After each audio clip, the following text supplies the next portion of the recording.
Musuke umjaha umuntu, ungalingi umjaha umuntu. uNkulunkulu okuyena okwaziyo ukusiza abantu.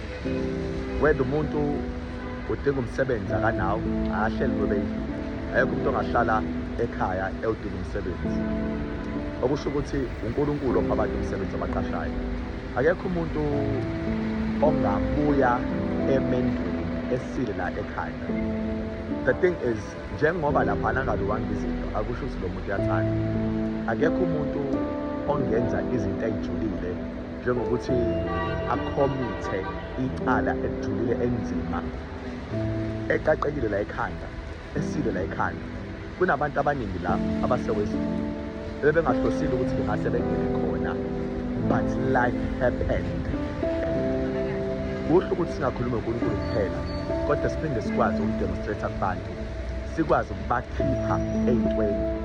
Akhona ama-figures uNkulunkulu awabekile emhlabeni. Lawo ma-figures today are nobodies.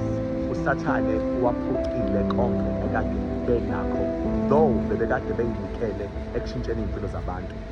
USathane uhlezi ezama ukona izinto zaNkulunkulu, which is why la iy'ngane ezinhle ey'nokuhlakanipha uSathane eziphucile lokho zaphenduka abantu ababi namhlanje, zabizwa ngamagama amabi. Kodwa hhayi ukuthi uNkulunkulu lokho uyakuthanda. Kuyikona semhlabeni sohle sinabo abantu abahluphekayo, abantu abenza kabi, nabantu abalungile konke la emhlabeni. But uNkulunkulu usinikezile lawo mandla ukuthi sizenze lesikuthandayo. But at the end of the day uyena onezogcinayo.